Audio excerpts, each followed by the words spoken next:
Doctor اشتیاق صاحب کی تو مطلب ہے جو کتاب ہے وہ میں نے پڑھی ہے، نہایت بائسڈ اور میلافائڈ کتاب لکھی ہے انہوں نے. مجلس اعرار کی جو ان کی بیک گراؤنڈ ہے فیملی، اس کی وجہ سے انہوں نے نہ صرف قائد اعظم کو اس میں بیسکلی گالیاں دی.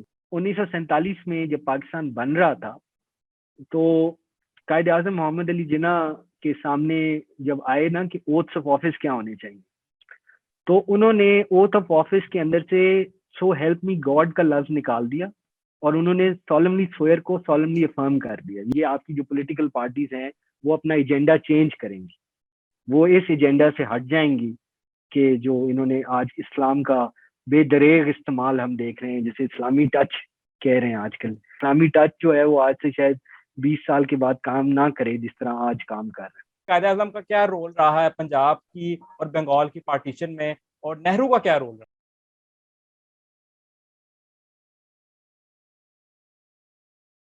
السلام علیکم، welcome to the first episode of Mukalma which is a new podcast series presented by Azad لب.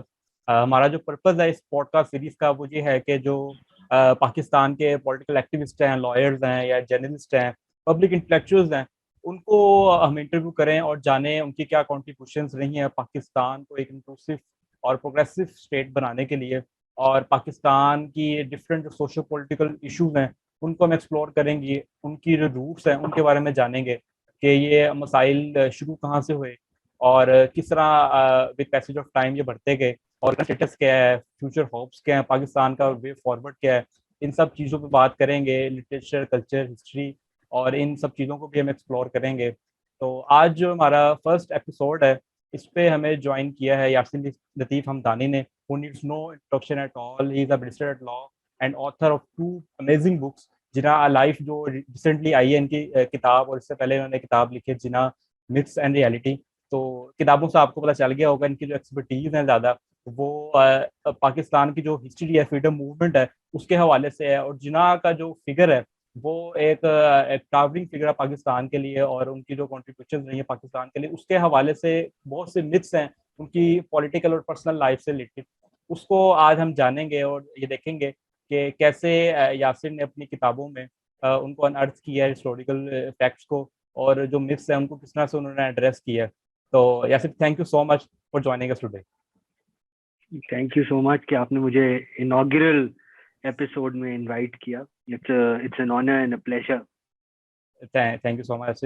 ایسے اسٹارٹ کریں گے جس طرح سے میں نے آپ سے ڈسکس کیا تھا کہ جناح کا جو فگر ہے وہ ایسا فگر ہے کہ اس کو جو رائٹ ونگ کے ملا ہیں وہ بھی اپنے حساب سے اس کو جو ہے انٹرپریٹ کرتے ہیں، اور انفارچونیٹلی جو پڑھا لکھا طبقہ ہے، لبرل یا لیفٹ کی جو پالیٹکس ہے وہ بھی ان کو کرٹیسائز کرتی ہے ان کی کچھ چیزوں کے اوپر جو کہ آپ سے بہتر کوئی نہیں جانتا. مثلاً کہ ان کا وہ یہ کہا جاتا ہے، ایک پرسیپشن ہے بہت زیادہ ایک لبرل لیفٹ کے سرکل کے اندر، کہ جناح نے اسلام کو جو ہے وہ ایکسپلائٹ کیا ان فریڈم موومنٹ، اور اپنی اسپیچز کے اندر کہا کہ ہم ایک اسلامی ریاست بنانا چاہتے ہیں. اور پھر جب پاکستان بننے کو آیا تو ان کی 11 اگست کی جو اسپیچ ہے اس کو یہ کہا جاتا ہے کہ یار جب آپ کی پوری جو اسٹرگل ہے وہی ریلیجن کے اوپر ہے تو پھر ایک سیکولر اسٹیٹ کس طرح سے بنائی جا سکتی ہے. اور پھر جو پارٹیشن ہے اس کا جو بلیم ہے وہ بھی انفارچونیٹلی سارا کے سارا جو ہے وہ جناح کے اوپر ڈال دیا جاتا ہے. تو اس کے حوالے سے میں جاننا چاہوں گا کہ آپ کی کیا ویو پوائنٹس ہیں. جو ہسٹورینز ہیں اگر اسپیسیفکلی بات کی جائے تو وہ یہ کہتے ہیں کہ آل انڈیا مسلم لیگ نے 1946 کے جو پروونشل الیکشن تھے اس میں ایک جو ریٹرک تھا وہ اسلام کے اوپر بنایا تاکہ جو مسلم میجورٹی ہے، مسلم میسز ہے، ان کی جو سپورٹ ہے وہ حاصل کی جا سکے. تو ان کا ماننا یہ ہے کہ جب ایک پورا ریٹرک کی اور پوری آپ نے بنیاد ہی ایک مذہب کے اوپر بنائی ہے تو پھر اس سے آپ ایک سیکولر اسٹیٹ کیسے کارو آؤٹ کر سکتے ہیں؟ جی دیکھیے، یہ obviously this is a very complicated issue، اور ہمارا جو مسئلہ رہا ہے وہ یہ ہے کہ ہم بڑی سمپل ٹرمز میں بات کرتے ہیں، اور یہ دونوں طرف کی میں بات کر رہا ہوں، ہمارے ریلیجس رائٹ کی بھی میں بات کر رہا ہوں، ہمارے جو لبرل اور لیفٹ کہتے ہیں اپنے آپ کو ان کے بارے میں بھی بات کر رہا ہوں. اور کئی جگہوں پہ ان کا آپ کو پتہ ہے کہ آپس میں ان کا اتفاق پایا جاتا ہے اس بات کے اوپر کہ شاید قائد اعظم محمد علی جناح وہ ایک اسلامی ریاست بنانا چاہتے تھے، ایک تھیوکریسی بنانا چاہتے تھے. حالانکہ بارہا، اور یہ نہیں کہ صرف 11 اگست کی تقریر میں، پہلے پارٹیشن سے اور انڈیپینڈنس کے بعد بھی بارہا جگہ پہ قائد اعظم نے کہا کہ پاکستان ایک تھیوکریٹک اسٹیٹ نہیں ہوگا. ٹھیک ہے جی. اب اس مسئلے کو ذرا سمجھتے ہیں. ایک تو پہلی بات یہ ہے کہ یہ مسئلہ ریلیجن کا مسئلہ کبھی نہیں تھا. جناح صاحب کی کئی تقاریر ہیں جنہوں نے اس میں کہا کہ مسئلہ مائنورٹی کا ہے, مسئلہ مذہب کا نہیں. اور ان کی بڑی فیمس تقریر ہے 7 فیبروری 1935 کی, جہاں انہوں نے یہ ایکسپلین کیا. انہوں نے کہا ہے کہ جی religion is a matter between merely between man and God. اور جہاں تک مائنورٹیز کا تعلق ہے, he said it is political question alone.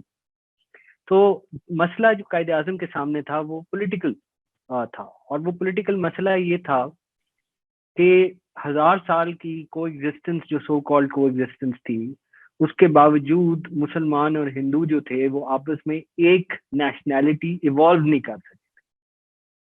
یہ نہیں کہ 2 نیشن تھیوری جو ہے وہ تو ایک آرگیومنٹ ہے نا, آپ اس کو چھوڑ دیں. حقائق یہ تھے کہ آپس میں ان کا اٹھنا بیٹھنا بہت کم تھا, اور اس پہ خوشونت سنگھ نے بڑا اس پہ لکھا ہوا ہے.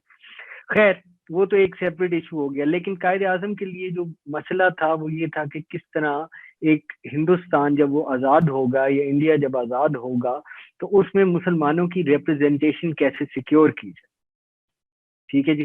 اور جہاں تک تعلق ہے مذہب کے استعمال کا, کسی ایک موقع پر بھی آپ یہ اٹھا کے دیکھ لیجئے تقاریر, کسی ایک موقع پر بھی قائد اعظم نے یہ بات نہیں کی کہ پاکستان اسلامی ریاست ہونی چاہیے. بلکہ اس سے بالکل برعکس, جب راجہ آف محمود آباد نے یہ بات کی تو قائد اعظم نے کہا کہ آپ پلیز اپنے آپ کو مسلم لیگ سے ذرا ڈسٹنس کر لیں, کیونکہ میں یہ نہیں کہہ رہا, میں صرف ایک لبرل ڈیموکریٹک اسٹیٹ چاہتا ہوں. ایک لبرل ڈیموکریٹک اسٹیٹ ہی ہو سکتی ہے, کیونکہ اگر آپ اسلامی ریاست بنانے کے پیچھے چل پڑیں گے تو پھر کس فرقے کی اسلامی ریاست بنائیں گے. یہ قائد اعظم کے الفاظ ہیں, راجہ آف محمود آباد کی یہ ٹیسٹیمونی. اسی طرح 1942 کے اندر ہوا یہ 1943 میں 1942-43 میں بامبے کا ایک اجلاس ہوا, بامبے میں مسلم لیگ کا. اس میں کچھ ہم لیجسلیٹرز تھے مسلم لیگ کے, انہوں نے یہ تجویز پیش کی کہ مسلم لیگ یہ ریزولوشن پاس کرے کہ جو پاکستان کا آئین بنے گا وہ حکومت الہیہ یعنی کہ اسلام اور خلفائے راشدین کے ماڈل پہ آئین بنایا جائے گا. اچھا, اس کو ویٹو کیا ہے قائد اعظم نے.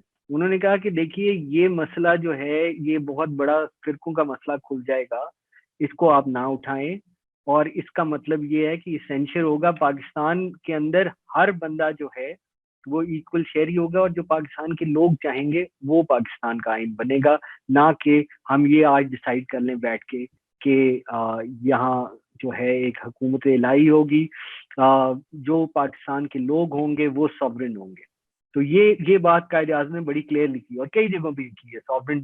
ساورنٹی آف دا پیپل کی بات بھی کی ہے, پارلیمنٹ کی بات کی ہے, without regard to religious caste. تقریر جو ہے وہ ایک دفعہ نہیں ہے, جو کہتے ہیں نا کہ جی 11 اگست کی تقریر جو تھی وہ ایک تقریر تھی. یہ ایک تو پہلی بات یہ ہے کہ وہ اس پہ بھی بات کرتے ہیں 11 اگست کی تقریر پہ بھی, لیکن میں اگر آپ کسی بھی سپیچز کا اٹھا کے دیکھیں صرف 42 سپیچز تو آپ آخری 1 سال میں گن سکتے ہیں جس میں قائد اعظم نے یا صرف اس کے علاوہ اسپیچز کی بات کی جائے تو انفارچونیٹلی پاکستان کی جو ہسٹوریکل کتابیں جو کہ کریکولم میں پڑھائی جاتی ہے اس میں بہت سی جھوٹی اسپیچز کا ذکر کیا گیا ہے جو کہ بچوں کو پڑھائی جا رہی ہیں, جن کا آپ کو ریفرنس کوئی نہیں ملتا. لیکن کچھ ایسی اسپیچز بھی موجود ہیں جہاں پہ یہ تو نہیں کہا گیا کہ تھیوکریٹک اسٹیٹ بنائی جائے گی, لیکن اسلامک پرنسپلز کو کوٹ کیا گیا, اور یہ کہا گیا کہ ہم اسلامک پرنسپل جو ہیں ان کو جو ہے وہ ریسپوکریٹ کریں گے اپنی اسٹیٹ کے اندر. تو ان اسپیچز سے کیا قائد اعظم امپلائی کرنا چاہ رہے تھے, یا ان کا کیا مقصد تھا ان اسپیچز سے جس پہ اسلامک پرنسپلز کا کوٹ کیا گیا تھا, اور یہ کہا گیا تھا کہ جو اسلامک پرنسپلز ہیں